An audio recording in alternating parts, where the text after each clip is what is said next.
This week on TechRap, LG teases its upcoming smartphone, the aluminum LG G3.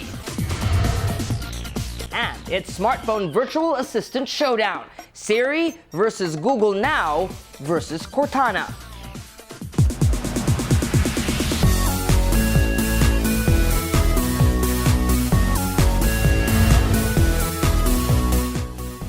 Hi, I'm Michael Josh, and this is TechRap, your weekly source for tech news, gadget reviews, app recommendations, and social media tips. We've already heard from the likes of Sony, Samsung, and HTC in that order. Now, the tech world's attention shifts to Korean manufacturer LG as it gets ready to unveil its next flagship smartphone, the LG G3. And while rumor sites have been busy churning out leaks, the company decided to release a leak of its own. An official trailer video was released this week showing a smartphone that resembles its predecessor, the G2, but with a new sleek aluminum unibody construction and a brushed metal finish. In many ways, it resembles the HTC One M8 and gives us what we had hoped the Samsung Galaxy S5 would deliver, a more premium look and feel. Because of the timing of its release, the G3 is expected to be more superior than its closest competitors in terms of specs, including an impressive 5.5-inch Quad HD display with a resolution of 1440 by 2560. The phone is expected to be the first smartphone with a display that exceeds 500 pixels per inch, 538 ppi to be exact. Other rumored specs include a 2.3 GHz quad-core Snapdragon 801 processor, 3 GB of RAM, and 32 GB of storage. Leaked screenshots also reveal a cleaner, flatter user interface. Simplicity seems to be a guiding principle in the G3's redesign. LG is calling simple the new smart. In invite sent out to the press, the world's top 3 smartphone manufacturer borrows a quote from American poet Ralph Waldo Emerson. To be simple is to be great. The G3 will be unveiled at an event in London on May 27. Meanwhile, Samsung looks to have something up its sleeves to rival the G3's launch.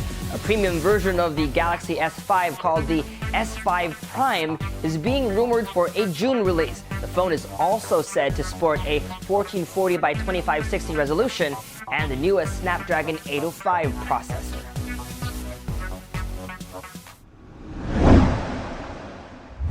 Following its acquisition of Nokia's smartphone business last month, Microsoft announces availability of its latest budget Windows phone, the Nokia Lumia 630, in Asia this week. Availability for the device is announced in separate events in Manila and New Delhi. The 630 dual SIM goes on sale in India this week and retails for 11,500 rupees. It will come to the Philippines later this May and will retail for 7,990 pesos. Announced at Microsoft's Build conference in San Francisco last April, Lumia 630 is the first Lumia smartphone with a dual SIM variant and is one of the first smartphones to run Windows Phone 8.1. The smartphone features a 4.5-inch clear black display and is powered by a 1.2 GHz quad-core Snapdragon S400 processor, 512 MB of RAM, and 8 GB of storage. Ahead of its upcoming consumer launch, Google announces that Glass, its head-mounted wearable device, is now available outside of its elite invite-only program. Anyone with a U.S. address who is willing to shell out $1,500 can now purchase the high-tech wearable computer. Those who buy now also get frames for prescription glasses or sunshades as a bonus. Google Glass has been available since its launch at Google I/O 2012. More than 10,000 devices have been sold since. First, there was Siri, the iOS virtual assistant that could tell you the meaning of love. Then came Google Now for Android. A little less personality, but backed up by the brain power of Google. And just recently, Cortana for Windows Phone. Based on a character from the video game Halo, Cortana hopes to be better and smarter than both Siri and Google Now combined. So, who's the best virtual assistant of the three? Check out our smartphone virtual assistant shootout. This is the Nokia Lumia 630. It's one of the first commercially available smartphones to run the new Windows Phone operating system, Windows Phone 8.1. Now, one of the biggest features of Windows Phone 8.1 is virtual assistant Cortana. It's a big thing because Microsoft has finally caught up. The iPhone first got a virtual assistant Siri back in 2011. Android followed a year after with the Jelly Bean update in 2012, and Cortana was announced earlier this year. Now, all three virtual assistants have their own specialties, but they're all at its very core supposed to help us with our everyday tasks. So today, I'm going to take them with me on a trip. We'll see which one does the best. Hello, Cortana. Hi. Can you find me any good coffee shop nearby? Okay, one of these coffee shops looks fairly close to you. I've sorted these by rating. Now, Cortana is only in beta and supposedly is only supposed to work in the US. We got it to work in the Philippines by changing the region settings, but when asked to suggest a coffee shop, it gave us it did a web search using Bing. So of all the suggestions we received, Siri's suggestion, crepes and cream, sounds the most interesting, and I've never been there before, so let's go check it out. Now, all of these smartphones are meant to make life easier and should be able to answer questions to things that we really need to find out on our day-to-day life. One of them is the weather, and earlier it was really cloudy, so I want to find out if it's going to rain today. Let's ask all of them and see what they say. Okay, Google, is it going to rain today? No, rain is not expected today in Mandaluyong. The forecast is 36 degrees and clear. No, it's not likely. Here's the forecast.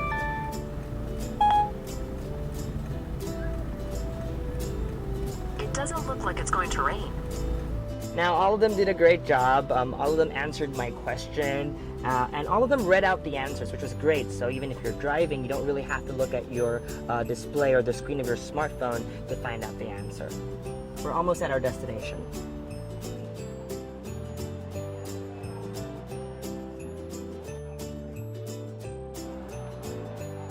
So there was a little problem with the listing that we got. We couldn't find the place, and it's not necessarily Apple's fault. We're shooting this in the Philippines, and the list of shops and coffee shops and other establishments is not as rich as, say, if you were in the US. But no problem, we found this coffee shop called Craft, one of my favorites, and they have an amazing flat white, so I ordered one. And this mall is actually a great environment to test one of the features. One of the biggest challenges if you have a virtual assistant is to be able to get it to understand what you're trying to say, especially in a noisy environment like this one. Oftentimes you have to enunciate. So we'll see how well it does with me just speaking with my normal speaking voice. Let's ask Siri. I'm going to send Jessica a text message. Send a text message to Jessica Lazaro. Hey, I'm here at Craft. Do you want me to bring you anything back? Okay, so Siri did a good job picking up everything word for word, character for character that we dictated to her. Okay, Google, send a text message to Jessica Lazaro. Hey, I'm at Craft. Do you want me to bring you anything back?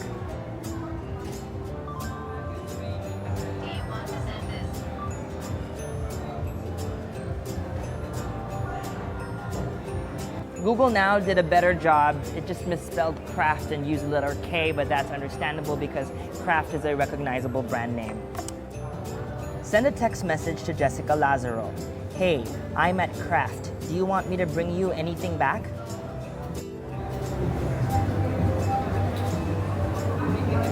Sure thing. You want to text Jessica Lazaro. Hey, I'm at Craft. Do you want me to bring you anything back? Send it. Add more. Try again. Pretty impressive. Cortana did the best job in picking up the information. She spelled Craft correctly this time around.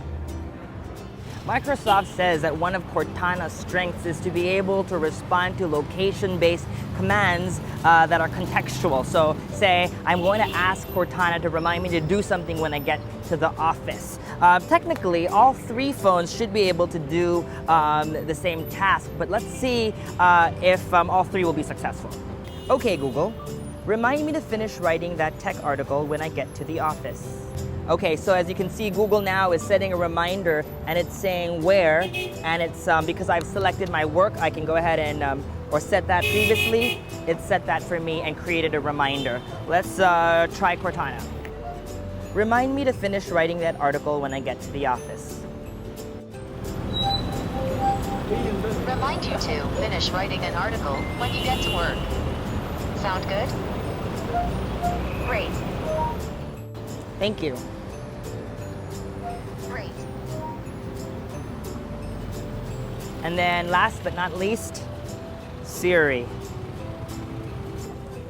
Remind me to finish writing that article when I get to the office.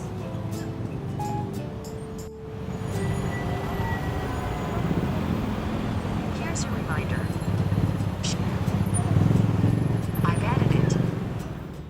Because we were able to set where our office is on our Nexus, on our Android phone, on our iPhone, and on Cortana, they didn't really give me any problems. They know exactly where my office is, and let's see later on if they get the task done properly. We're back here at the office, and it looks like Cortana was the only one that was able to figure out exactly where we were. As soon as we pulled up to Jade Drive, it gave me this notification. It's finished writing that article. It buzzed a bit. What I'm most surprised about is Google now, which is usually really good at detecting my location and giving me suggestions based on where I am, like giving me weather alerts if I'm in another city, or even giving me a currency conversion when it knows I'm in another country, wasn't able to serve up that reminder, or maybe it just hasn't come in just yet. There you go, Cortana buzzed again, reminding me to finish that article. Meanwhile, the iPhone wasn't able to give me any reminder whatsoever. Now, these are just some of the tasks that all these virtual assistants can do. We took these three phones and put them in a controlled, quiet environment, and check out what happened then. Create a note. The quick brown fox jumped over the lazy dog. Sure, I'll take a note. Saving note. Noted. Saving your note. Got it. What's the status of Singapore Airlines Flight 25? Rather, ask what can Siri do. Singapore Airlines 25 from Frankfurt. Singapore is on time and arrives in 10 hours, 49 minutes. On time in Singapore at 7:02 a.m. locally. Who is Michael Phelps? Alright, here's what I got. According to Wikipedia, Michael Fred Phelps II is an American swimmer and the most decorated Olympian of all time, with a total of 22 medals. What's the square root of 365? Square root 365 is 19.1.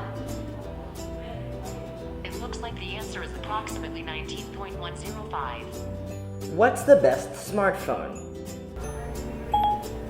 The one you're holding. What is the best smartphone? Oh, come on, Chief. Windows Phone. Okay, Google. What's the best smartphone? No one phone is right for everyone. What does the fox say? Ring ding ding ding ding a ring ding ding.